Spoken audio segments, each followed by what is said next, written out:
सोनामुखी, हरड़, मुलेठी जैसी अनेक जड़ी बूटियां और हजारों वर्षों का प्राचीन आयुर्वेदिक ज्ञान इस एक बोतल में समाया हुआ है। कायम टैबलेट, आपकी खुशियों का साथी।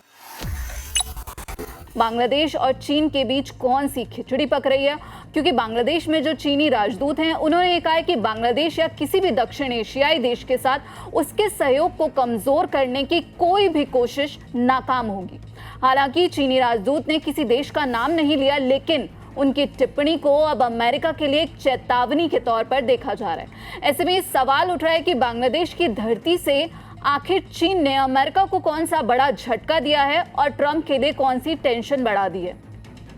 इसकी ज्यादा जानकारी के लिए हमारे साथ जुड़े हैं निपुणाल अंबायन जी, उनसे जानेंगे। सर, मेरा यही सवाल है कि जहां एक तरफ बांग्लादेश में सरकार बदली, कहा जा रहा है कि भारत के साथ रिश्ते अच्छे होंगे, लेकिन वहीं हम देख रहे हैं अमेरिका और चीन के बीच कई मुद्दों पर तनातनी बनी हुई है। अब बांग्लादेश की धरती से ही चीन ने आखिर ऐसा जो बयान दिया है दक्षिण एशिया को लेकर, तो इस पर अब ट्रंप का जो प्लान है उस पर कैसे खतरा मंडराता हुआ नजर आ रहा है?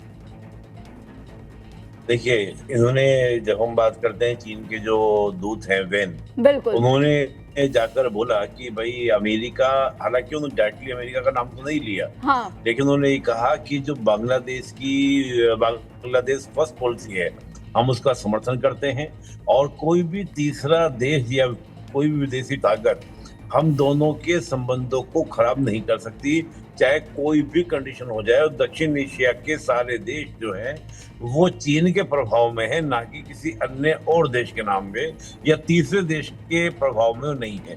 तो जो ये बयान दिए, इन बयान का सीधा सीधा जो टारगेट था वो अमेरिका की ओर था। बिल्कुल। और सर, यहाँ पर अब भले ही नाम ना लिया हो, लेकिन हमने देखा था कि अमेरिका की तरफ से बयान आया था जिसमें ये कहा गया था कि दक्षिण एशिया में चीन का जो बढ़ता असर है उसे लेकर अमेरिका चिंतित है, और इसी को उससे जोड़कर देखा जा रहा है कि अब जो है बांग्लादेश की धरती से ही चीन ने अमेरिका को एक बड़ा जवाब दिया है। जी, मैं वही बात कह रहा हूँ। बिल्कुल, एक्चुअली क्या था कि आपको याद होगा, जब बांग्लादेश में शेख हसीना आई थी तो शेख हसीना ने दोनों ही देशों पे टारगेट किया था, चाहे वो अमेरिका हो चाहे वो चीन हो। आपको याद होगा कि जब तख्ता पलट हुआ शेख हसीना जी का, तो 2 दिन पहले ही वो चीन के साथ जो उनकी यात्रा चल रही थी, बीच में छोड़कर वापिस आ गई थी, क्योंकि चीन से कुछ मुद्दों पर उनको सहमति लेनी थी, लेकिन चीन ने वो सहमति दी नहीं थी। इधर अमेरिका लगातार दबाव बना रहा था कि हमको ये आइलैंड दे दो, एक आइलैंड को देने का दबाव बना रहा था। और पिछले दिनों आपको याद भी होगा, जब अराकान आर्मी की हम बात करें तो अराकान आर्मी के लिए भी पास देने की बात एक तरह से अमेरिका के दबाव में बांग्लादेश ने मान भी ली थी।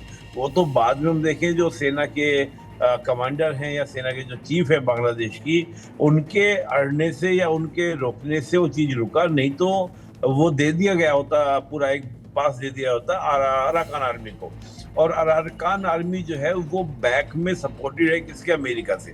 तो अमेरिका सपोर्टेड है। अब बांग्लादेश में दोनों ही देश, चाहे वो अमेरिका हो चाहे चीन हो, अपना अपना इन्फ्लुएंस बढ़ाना चाहते हैं। देखिए, अमेरिका चाहता है कि मेरा सीधा सीधा जो है बे ऑफ बंगाल में एंट्री हो, और बे ऑफ बंगाल में बैठकर मैं चीन की जो पूरी सप्लाई लाइन है उसको कंट्रोल करूं, जो मलक्का स्टेट के थ्रू जाती है।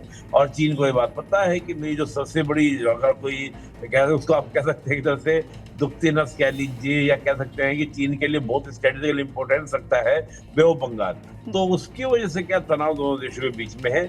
तो चीन के दूत का विजिट करना वेन का, और वहां पर जाकर इस प्रकार के स्टेटमेंट देना, इसका मतलब कहीं ना कहीं और तीसरा पर इस प्रकार के कोऑपरेशन की बात की गई है। बिल्कुल सर, और यहाँ पर चीन अमेरिका को एक बड़ा संदेश देता हुआ भी नजर आ रहा है कि आखिर आप जो दादागिरी चला रहे हैं वो नहीं चलेगी, और एक बड़ा झटका इसे ट्रंप के लिए भी देखा जा रहा है, और ट्रंप की जो टेंशन है वो भी बढ़ती हुई नजर आ रही है।